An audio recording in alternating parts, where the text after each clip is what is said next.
Assalamualaikum warahmatullahi wabarakatuh, tuan-tuan.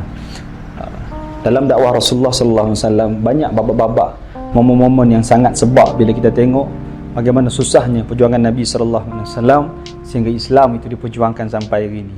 Tuan-tuan, pada awal Islam Nabi dapat amanah dari Allah sebagai rasul. Susah hatinya Nabi sebab risau orang tak percaya. Alhamdulillah Allah takdirkan mualaf pertama dalam Islam namanya Siti Khadijah radhiyallahu anha, orang paling Rasulullah sayang ketika itu. Orang hina Nabi pada awal Islam datang, tapi Khadijah support Nabi, seronok Nabi. Susah dakwah Nabi pada awal-awal baginda Nabi bawa Islam tu, tuan-tuan. Tidak habis situ, semakin ramai yang perlu Islam, tapi Allah takdirkan juga orang yang awal-awal masuk Islam, orang yang lemah-lemah, du'afa, Bilal, Khabbab, selalu kita dengar sirah mereka. Orang kuat lambat masuk Islam, Allah uji Nabi, susah Nabi bertimpa-timpa dakwah Nabi.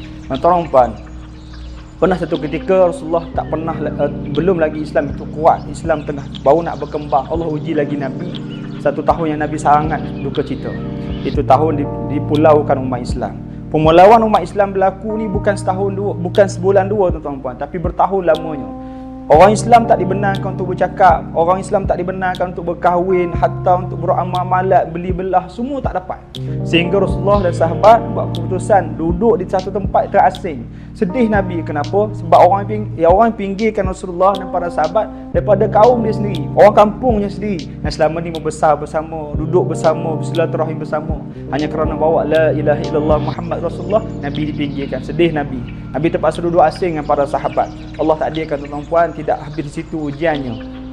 Pada tahun yang sama, fatrah masa yang sama, orang paling Nabi sayang itu mualaf pertama tadi, Siti Khadijah radhiyallahu anha, jatuh sakit, tuan-tuan. Awalnya riwayat cerita sakitnya hanya demam biasa, tapi sebab pemulauan tu berlaku lama, Nabi sebagai seorang suami ikhtiar untuk beli ubat dan sebagainya, tapi tak diberikan ataupun tak dibenarkan oleh kaum musyrikin Quraisy sebab pemulauan tadi. Tuan-tuan, kalau kita sebagai suami, isteri tersayang kita sakit, takkan kita tengok saja, mesti kita usaha, kita cari ubat, pergi klinik. Tapi itu juga berlaku pada baginda Nabi sallallahu alaihi wasallam, sayang daripada Khadijah tapi tak mampu buat apa-apa. Bayangkan bagaimana perasaan Rasulullah melihat isterinya seolah-olah perlahan-lahan semakin parah, semakin nazak, seolah-olah mati perlahan-lahan di hadapan dia tanpa dia mampu buat apa-apa. Down emosi Nabi, sedih Nabi, minta pada Allah. Kesusahan yang berlaku pada Nabi dan para sahabat, tuan-tuan, sehingga satu saat orang paling Nabi sayang ini, mualaf pertama ini, akhirnya mati ataupun syahid di atas ribaan baginda Nabi sallallahu alaihi wasallam. Sedih Nabi. Tahun yang sama Abi Talib mati, Khadijah mati, orang Islam ni banyak tolong dakwah Nabi mati. Tuan-tuan, Nabi teruskan perjuangan Nabi. Islam ni Nabi bawa lagi supaya ramai orang kenal Allah dan Rasul. Akhirnya, tuan-tuan, Nabi pergi Taif. Nabi harapkan orang Taif sambut Nabi. Tuan-tuan, orang Taif tak suka Nabi, benci Nabi. Orang Taif minta orang muda, anak-anak bersusun, beratur, baling batu pada Nabi. Subhanallah, riwayat cerita Nabi berdarah kepala hingga mengalir ke dalam sepatu Nabi, limpah sepatu Nabi. Setengah riwayat kata Nabi pengsan di Taif. Sampai malaikat datang tawar kepada Rasulullah, sangat marah pada Taif. Nak humban, nak umpat gunung gandang yang ada untuk balas dendam pada Taif.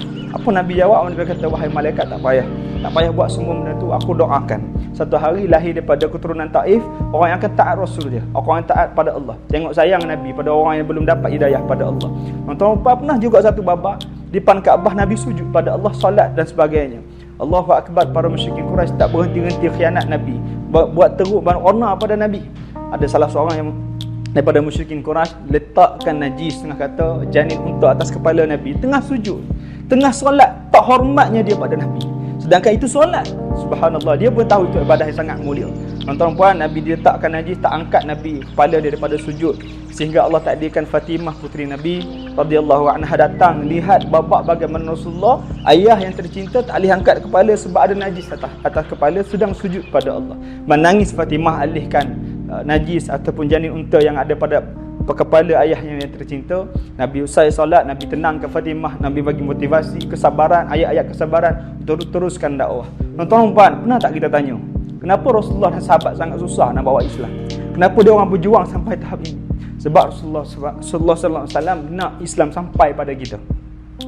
Rasulullah nak Islam ini sampai pada kita. Tuan-tuan, Islam ini mahal ke dia? Islam ini sangat mahal. Sepatutnya setiap kali kita sujud pada Allah, kita ingat Nabi. Setiap kali kita sedekah pada fakir miskin, kita ingat Nabi. Setiap kali kita buat baik taat ibadah, kita ingat Nabi. Sebab kalau Nabi tak ada, tuan-tuan, kita tak tahu kebaikan ni boleh bawa kita ke syurga Allah. Kita tahu ini baik, ini buruk. Kalau mak ayah kita selamatkan kita supaya terus hidup atas dunia, tapi Nabi selamatkan kita supaya kita terus berjalan sampai syurga. Tuan-tuan hormati Allah, semoga dengan Maulid Rasul kali ini menambahkan lagi cinta kita.